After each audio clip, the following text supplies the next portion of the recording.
advisors. We'll make some introductions to start with. I welcome Mr. Brett Humphrey, our Commissioner for Consumer and Business Services, for his first estimates. And I have on my left the Chief Executive of AGD, Ms. Caroline Mealaw, and Andrew Swanson, our Chief Financial Officer for AGD. And behind me from CBS, we have Jonathan Lambert, Melanie O'Sullivan, Fiona Gowan, and Matthias Dengler. And from AGD, Darren Corcoran. And again, I won't make an opening statement other than to thank AGD and CBS for an enormous amount of work that's gone into preparing for the estimates and for the enormous amount of work supporting our businesses and consumers in the last 12 months. They have done a sterling job. Thank you. Member for Huyson. Member for Bragg to start. Thank you. I might lurking in the. That's right. Kick off with a few questions on illicit tobacco. Budget paper 4, volume 1, page 45. How many illegal tobacco stores are operating in South Australia? I'm not able to provide that figure. Obviously, they're illegal, so it's not like there's a registration system for illegal tobacco stores, so I'm not able to answer that. I think I may have come from, was it SAPOL or Border Force? SAPOL. Earlier on when we took over, I think there was a mention of some 200 that came from SAPOL, but again, that's a guess, without obviously some kind of system where they're telling us where they're operating and who they are. We can't provide that information. So SAPOL estimate that there's 200 or over 200 illegal tobacco stores, but CBS doesn't have an estimate themselves? We're working on that estimate. So you're working off the SAPOL 200 estimate? We're working on that estimate, but I can't confirm if that's an accurate estimate. Obviously, we don't have the data behind that. Is there any way of projecting how many stores there might be? I really don't think there is a way of working that out. We obviously keep a track of what's reported through to us. The public's been very good at reporting illicit tobacco and vape stores through to CBS and to Crime Stoppers. We keep all that intel, so we have those reports coming through, but beyond that, can't provide anything more accurate. How is it that the police can arrive at a figure of 200, but CBS can't undertake that task? I'm not sure on what basis SAPOL worked that out. You might want to ask the Police Minister that. Thank you, Minister. Page 47 is some of the activity indicators, and we saw 500 premises inspected for compliance. Of those 500 inspections, how many were found not to be in compliance?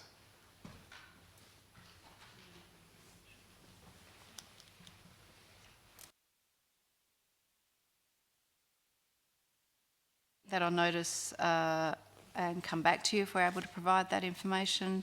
Some of those inspections were at the same store over and over, so we've seen, in some cases, breaches of stores opening up after a 72-hour closure notice. We've done some in the CBD last week where they now have 28-day closures imposed on them that previously had the 72-hour ones and reopened. So it's not necessarily 520 individual stores that are all shop premises that have been looked at. We'll get what we can and provide that to you. A rough idea of what the compliance is like? Is it sort of most are complying, or more than half aren't, or nearly all 500 aren't? I would say more of our inspections are for unlicensed premises, so we're sending more people out to look at unlicensed premises. Therefore, I would say a large proportion of those would not be complying. I think that's just where we're dedicating resources to. Sure. What happens following that inspection when a store is found not to be compliant? What action do you take? It depends on what's found, of course. It can be anything from an expiation. We now have available to us, as of I think last week, we now have 72-hour closure notices, 28-day. I can go to the court to get long-term closure orders. That was up to 6 months until the new legislation came in. It's now up to 12 months with an order from the Magistrates Court. We've had a couple of those go through the courts. There's a prosecution on foot of court at the moment, so all of those levers are available to the Commissioner and to me. How many long-term closure orders have you applied for? 2. Why have you only applied for 2 long-term closure orders? Those provisions only came into effect, I think, very late last year, might have been December. But was that the extra 12 months as opposed to 6 months, or No, the that long-term was when we started the entirely? 6 months. So in the last So a lot 6 of- months, you've only applied for 2 long-term closure orders? That's correct. How many short-term closure orders have you applied for or made? I've got a figure for up until 31 May, which was 36, and I've done several since then, so we're probably at or about 40 at the moment.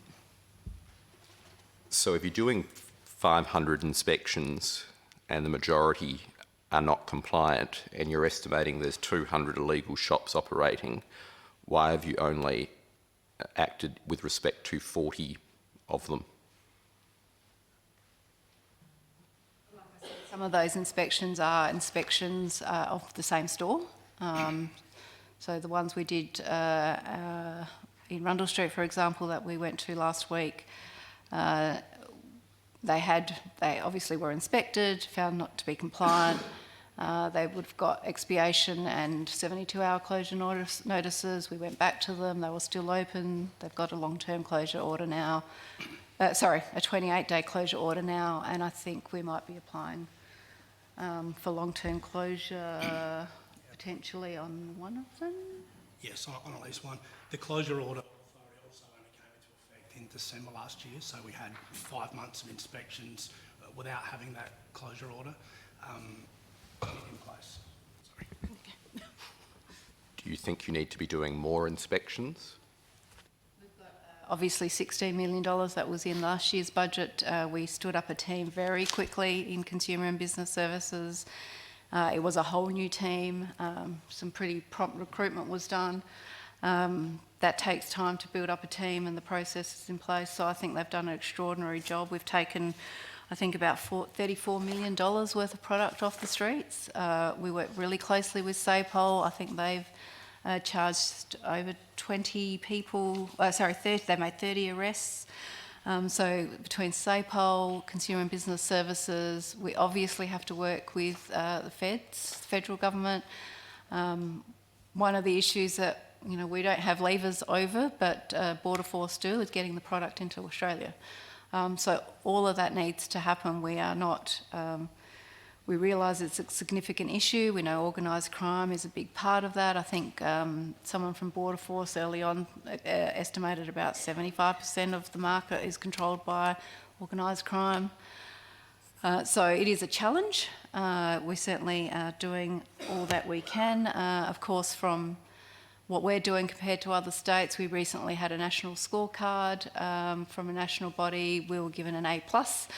And we were leading the nation in what we're doing here for tobacco and vapes. I had a completely separately an arts ministers meeting a couple of weeks ago, and the one thing that people wanted to talk to me about, even though it was an arts ministers meeting, was about our work in tobacco and vapes. So I think the team has done an extraordinary job in what they have done in the last almost 12 months since they've taken it on.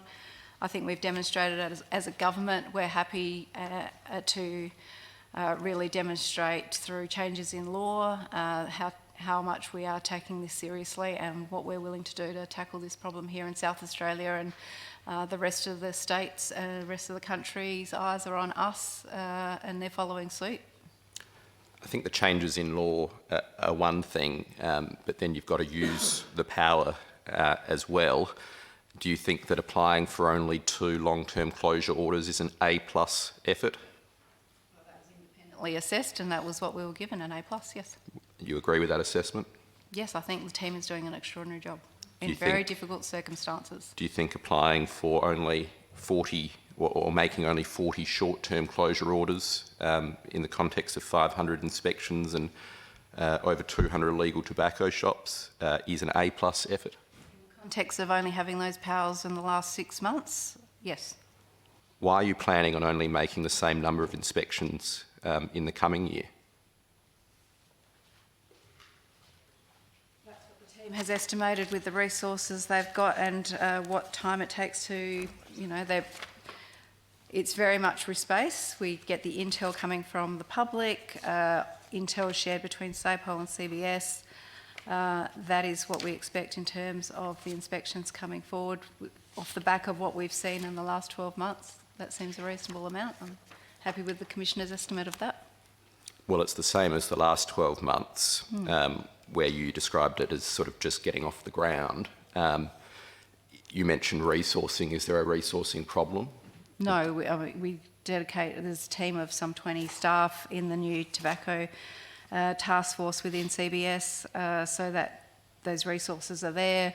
I suspect what we'll see is more resources put into pursuing prosecutions. That takes time, preparing those briefs. So I'm happy with the Commissioner's estimates for the next 12 months.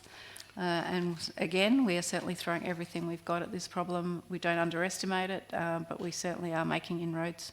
Do you have an estimate on how many short-term closure orders you'll make over the next 12 months? I don't think we do. We don't have one that we've provided. Why not? Again, it will depend on what the Commissioner and his team find when they're going out and doing these inspections. We might find a whole lot of new compliance when they realise they're facing penalties of up to $6.5 million. Maybe. Do you have an estimate on how many long-term closure orders you'll make over the next 12 months? Same answer for that one. We don't have an estimate that's been provided. How many CBS compliance officers do you currently have working on illegal tobacco? We have, that's accurate, 20? We have 20 full FTEs at the moment in the tobacco and vaping team, from directors, compliance officers, operations officers. There's a whole range of people in that team who, again, are doing some excellent work in very difficult circumstances. Are there any vacancies on that team? 2 vacancies. How many times has the maximum penalty been applied to people found not to be in compliance? A maximum penalty would be imposed by the courts. Like I said, there's one prosecution before the courts at the moment and more to come. So no prosecution has concluded yet? No. That obviously is a court process that will take some time. Of the 40-odd short-term closures that you made, how many have reopened? I'm not sure. We'll have to take that on notice. Don't you think that's something we should be tracking carefully? If there's 40 that we know have been operating illegal tobacco shops, it's reached a threshold where you've shut them down for 72 hours. Do we not go and check again to see if they're set up shop again a few days later? We do go and check again, and that has been done. Like I said, there's one that I was standing at the front of in Rundle Street last week, but in terms of providing that information to you right now, I'll have to take it on notice. How many complaints or reports about illegal tobacco have been received by CBS over the last year? Take that on notice as well. How many of the compliance inspections involved children in sting operations? None. Has the Minister taken any action with respect to the tobacco store in Stonyfell in my electorate? Commissioner to answer that one. I'm aware of that store. That's one of numerous stores sort of on our radar. I'm aware we have attended that store, and it's still being assessed and is on our list. Thank you. When you say it's still being assessed, what does that mean? I think so. The battle of the illicit tobacco store is a large one, and there's many different ways that we can tackle it. And we have an assessments team that gathers the information, and we work with SAPOL to determine what is appropriate action for the store, depending on the information that we have and can gather. that can lead everything from working with SAPOL on more serious organised crime convictions down to us attending the store and doing a search and maybe issuing an expiation notice to the shopkeeper as one of the many tools in the toolkit and a closure order. So the shops get assessed, they get categorised, and then the team work on them based on where we think it should go with the evidence we have at the time. Is that shop selling illicit tobacco? I'm not aware of. We're not able to talk about specifics when it's part of an investigation. Well, this is a store I've been corresponding with you about for over a year now, raising concerns about it, particularly given it's right next door to a school. We've talked about some of the specifics just now. When will the assessment be complete and action be taken? The assessments are ongoing. Obviously, information's receiving every day, so an assessment that's made and finalised may change with information we get from members of the public through our online reporting. Our officers are out in the field viewing stores and seeing what's happening, and also information from SAPOL. So as a general rule, it's a moving feast, and is ongoing, and like all the stores are prioritised, and the team's working really, really hard to go out and visit as many stores as they can and take the appropriate action. So how do you prioritise that task, particularly in circumstances where you say you've got enough resources dedicated to it?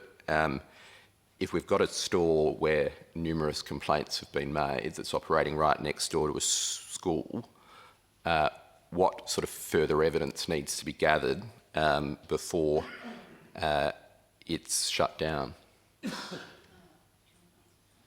Without talking about specific stores, like I said, the inspections, the illicit tobacco and vaping task force is out nearly every day, raiding stores and applying for closure orders, as we've done numerous of in the last 2 weeks with a 28-day closure, and like I said, and supporting SAPOL with those organised crime investigations.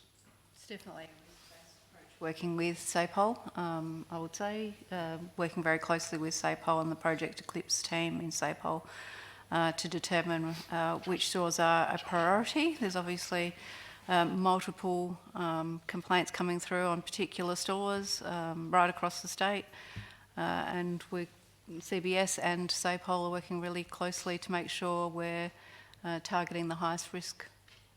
Thank you.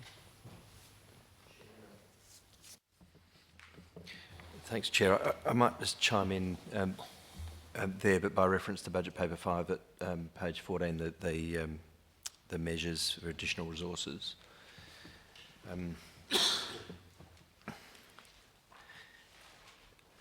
So we there read that there's provision over the forward estimates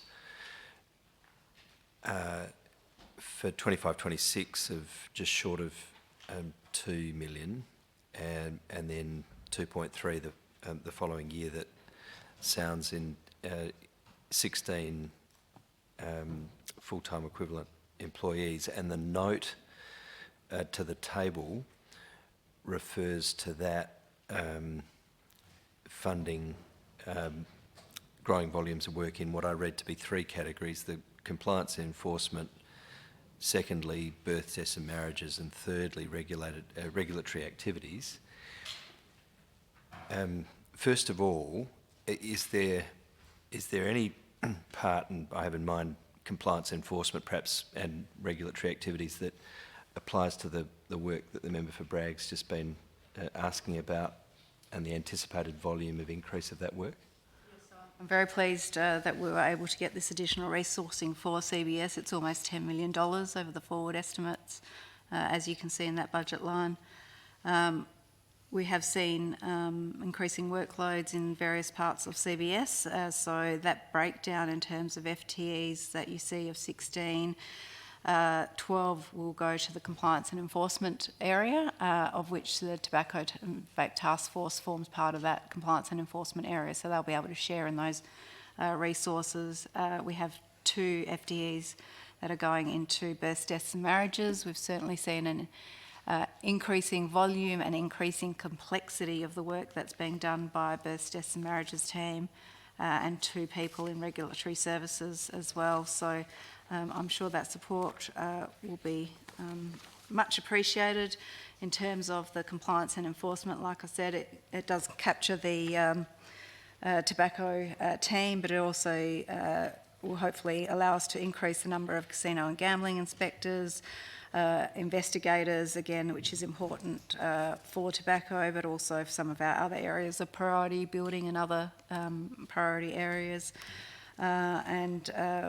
What we have seen with the volume is there would be benefit in having resources allocated to the assessments and registration team. So where people sort of come through the front door to make sure we're assessing those as quickly as possible and pointing them in the right direction in terms of investigations. So, and product safety is another area that will benefit from increasing resources out of that budget bid. So I think CBS, although they do an extraordinary amount of work, I think they will certainly benefit from that additional resource coming in. So bearing in mind the benefit then of that breakdown, if there's 12 of those FTE that are to be applied towards compliance and enforcement, and that's largely on this vapes work that's been going on, how is that to be broken down then in terms of do we anticipate then a steep rise in the number of closures, orders, prosecutions, and those sorts of things that we've seen in only small numbers so far? We do have the team of funding for 22 people. We have 20 in there at the moment. That I don't think the Commissioner has allocated between different areas where that resource is going. We'll start doing that work to make sure it's ready for the 1st of July when the additional money comes in. In terms of that 12 again on that compliance enforcement work, how much, if any, of that is about employing people responsible for warehousing of seized products, and how's that then to be managed over that period of time?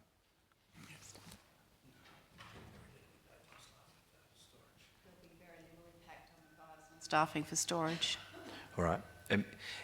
Then continuing to bear in mind that breakdown, I'm curious as to the next line in the narrative that indicates that the funding for the initiative over those 4 years, just short of 2 million, rising to nearly 2.5 million, will be cost recovered from 27-28. So bearing in mind that if there's only 2 additional FTEs for birth, deaths and marriages, is it to be read as each one will derive a proportion of the cost recovery, or is the bulk of the cost recovery to come from the 12 who are going to be in the compliance and enforcement space? Do we break down that cost recovery according to the same divvying up of the FTE proportions? We haven't made those decisions yet. CBS will consider what the options are available to them to offset those additional costs. That won't start till 1st of July 2027, but I think you'll see from the income section for Consumer and Business Services, there's been increasing income due to the volume of work. So, for example, we've gone up $2.3 million from 23-24 through to the 24-25 year. We're expecting another $1.5 million of income into the 25-26 year. So to some extent that cost recovery is through what's happening already, but as we get closer to 2027, July 2027, CBS and the department will be making those decisions and making recommendations to us. So is it correct then to read it as really an accounting exercise that's going to be sort of applied in the broad? So how do we read then there's no cost recovery for this year or next year? Is that just providing extra headroom for CBS, and then there's a sort of an operating efficiency that's sort of built into the cost recovery accounting for the next 2 years? I think your initial statement was right, that there is a broad-based approach. We'll work out what the best way is to make those numbers work. certainly working with Mr Swanson and Ms Mealaw and the Commissioner as we get closer to that timeframe. I'm sure you're in good hands in that respect. Minister, but just so we're clear then, it's not possible, therefore, is it, to read the measure as somehow leading towards some novel means of applying cost recovery that we don't know about yet? It's just an accounting measure that's... So what's the difference between it being a 2-year initiative and a 4-year initiative with cost recovery in years 3 and 4? It's just, I don't know the answer to that question. Like I said, those decisions have not been made as to what will happen in 2027 onwards for those cost recovery years. That work will be done. I don't think you can read into it that 2 FTEs in births, deaths, marriages means there's a proportionate increase in births, deaths, marriages fees. We certainly have not made those decisions, and I think we will take a broad approach as to what the best way is to allocate that. In all seriousness, is it just pointing... is it just pointing to a growth in CBS in that there's a measure for additional FTE, it's not cost recovered for 2 years, and then it is cost recovered after that, so there's a sort of a growth in the whole... There's a growth in the whole scene, and that's what that's kind of depicting. It otherwise might be described as a budget measure for additional resources for a couple of years. Look, we have seen a growth in the activity levels within CBS. You can see that in the income line. You can see that through the work that CBS has done, taking on more responsibilities, tobacco and vaping, for example. So I think, like I said, unfortunately I can't specifically answer your question as to what will happen in July 2027, but that work will be done. I'm quite pleased that there has been no cost recovery for the next 2 years, and we'll certainly make steps and decisions along the way as to what happens in 2027 financial year. But nothing earmarked for time being, and nothing to be drawn from the proportionality of the proportions of the FTE. All right. Well, back to the budget paper 4, volume 1, the main one, and page 45. The first dot point among CBS aims, the ensuring of compliance, including in relation to gambling at the casino, first line of that first dot point. So the Honourable Brian Martin AOKC's undertaken an investigation into the Sky City Entertainment Group. Is it true? Is it correct that the review's now complete and with government? That is correct. The Commissioner received the report, I think, on the 20th of May. It's quite detailed, quite complex, and the Commissioner's working through that with the assistance of Crown to determine what the next steps are. And can the Minister give the committee some indication of the nature of the report, outcomes, recommendations? Fortunately, I'm prevented from doing that. Is there anything that sounds in terms of the budget, in terms of response to it? Is there any budget provision? Is there any budget provision in terms of responding to the report? Is there anything provided for in terms of CBS budget? No, there's not. And is there to be a release of the report, and is there any other future action that can be anticipated at this stage that might sound in some draw on the budget for CBS? At this stage, like I said, the Commissioner is considering his response to the Honourable Brian Martin's report. That will include any decision around disciplinary issues, any conditions on the licence, any other statutory decision making. That's being done very closely with Crown advice, and on that basis I'm not able to share any further on what's included in Mr Martin's report or what the Commissioner's decision making might be from here on in. While we're there, on the same page, a bit further down, highlights, and the third dot point, there's so the third of those highlights for 24-25 is the continued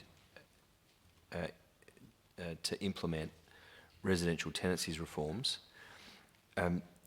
What money has been spent in that implementation, and what money is in the budget for the continuation of that implementation?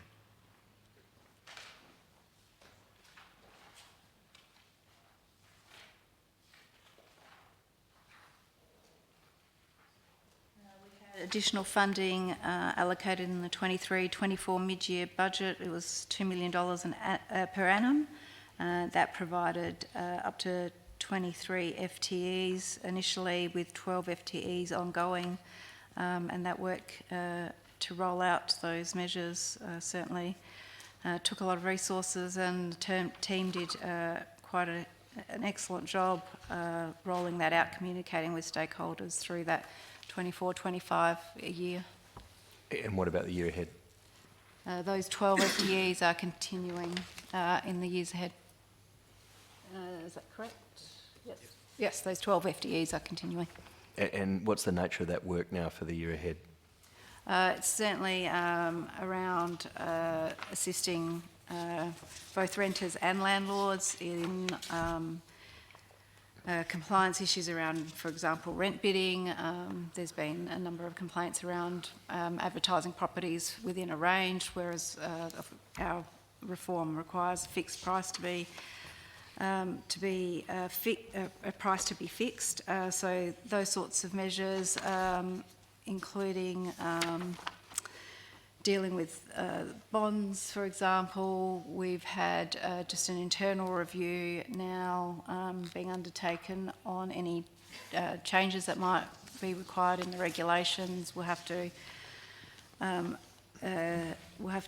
remake those regulations by the 1st of September 2025, the residential tenancies regulations. So we're considering any issues that have been brought to us by various stakeholders that might come about through that. So that work is happening at the moment. So again, it's really compliance and enforcement and education and supporting both landlords and tenants with what were, really significant changes. But I think they really have been implemented quite smoothly over the last year or so. Same volume 1 of budget paper 4, but back to page 15 now, and I'll ask some questions about the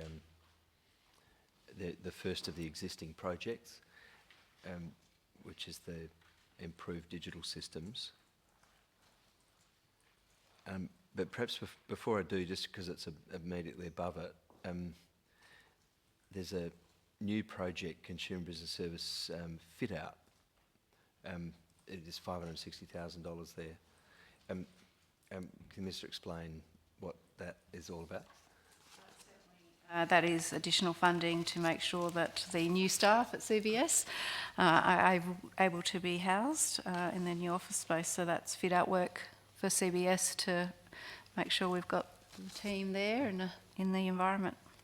So we see that in the second line or the third line, the investing payments line in the budget paper 5, page 14. 60. So that's $560,000 in general office fit out, is it?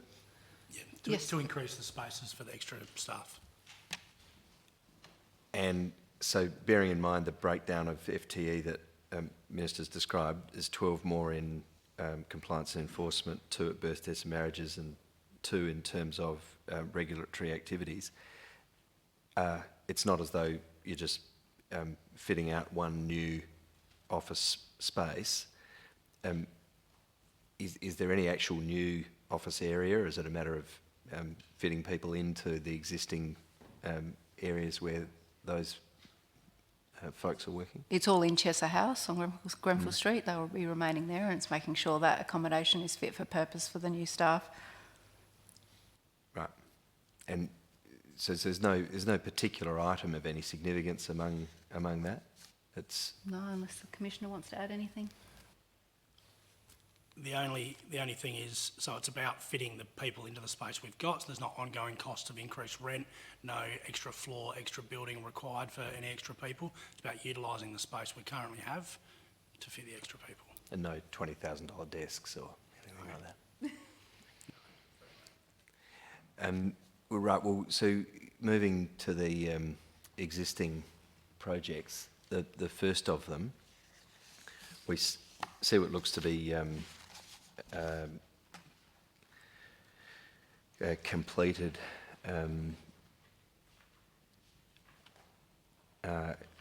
according to its estimated completion in June. So now the improved digital systems. There's no more money that's allocated for that project. So is that now complete, up and running, not requiring any further resourcing?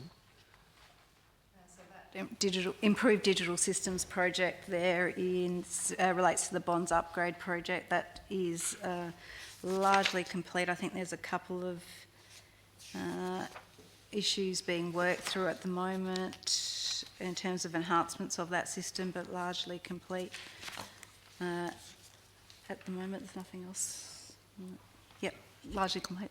And the budget allocation for 24-25 was a bit more than it cost a bit more than double that for 24-25. Can Minister explain the reason for that cost Yeah, so overrun? there was about $800,000 of operating budget associated with the project that was reclassified into the investing budget during 24-25. The total cost of the budget, capital and operating, remains unchanged at $9 million. And for the benefit of the committee and perhaps those who might be taking advantage of those improved digital systems for consumers and for businesses, how are those services likely to impact on consumers and businesses requiring the CBS services? So that particular project with bonds, I think you can see, give you the reference, you can see particular improvements in the time it takes to refund bonds.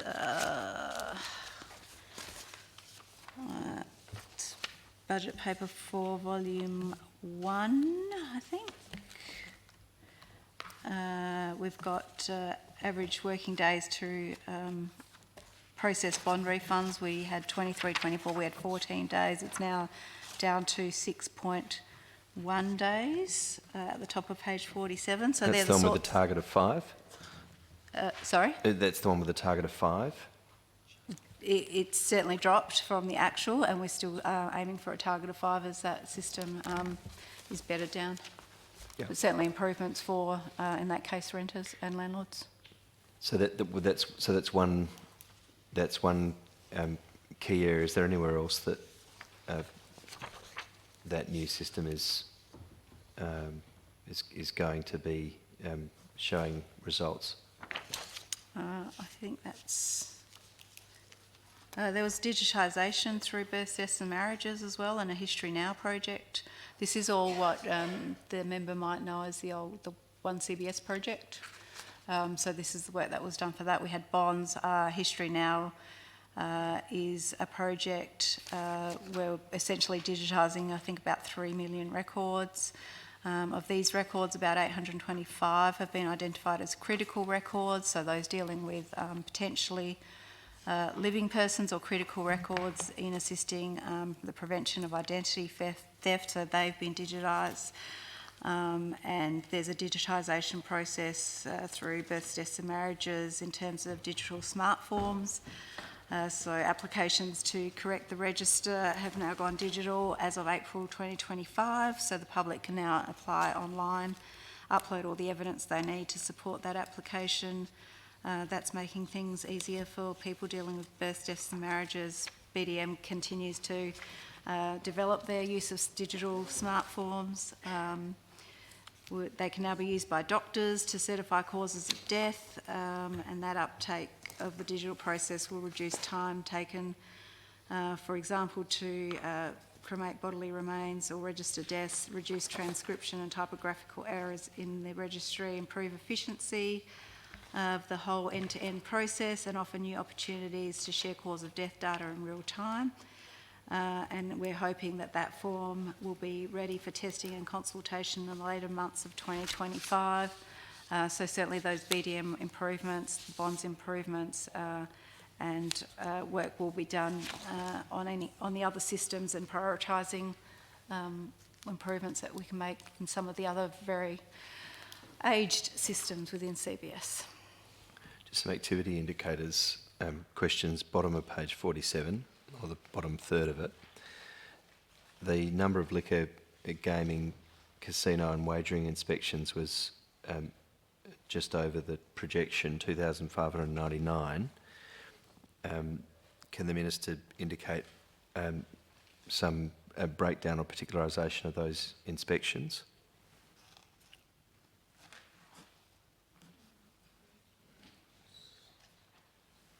And is there a number the Minister can indicate to the committee about causes for concern, breaches of licence, fines applied for breaches?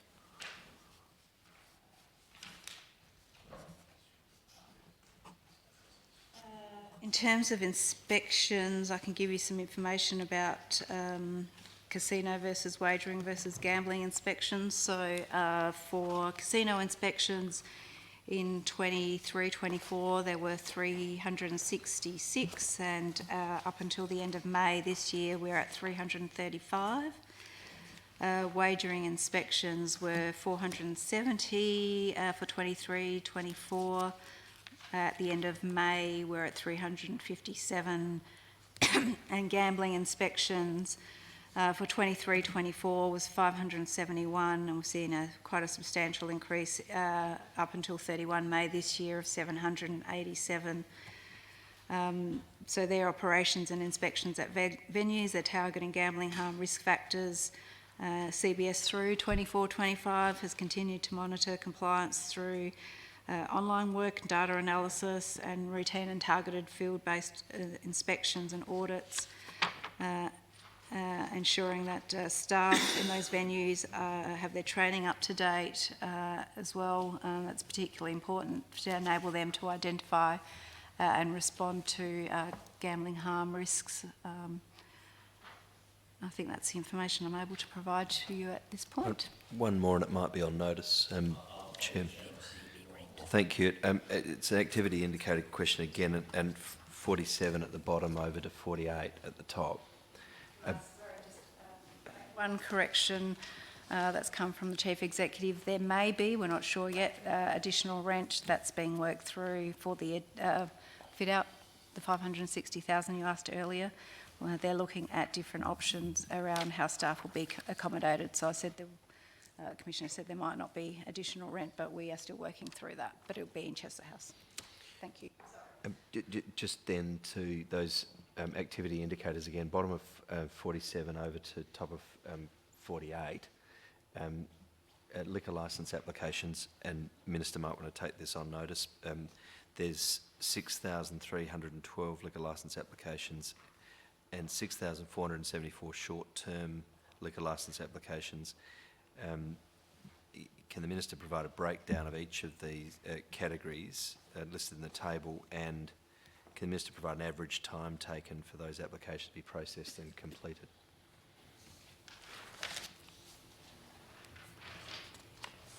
It's okay, you don't have to answer it now. So, We might take it on notice take it on then, given notice. the time. That's a very good idea. I advise that the proposed, the allotted time having expired, I declare the examination of consumer and business services complete. The examination of the proposed payments and administered items for the Attorney General's Department are adjourned until tomorrow. Call on the member for Devonport. I move that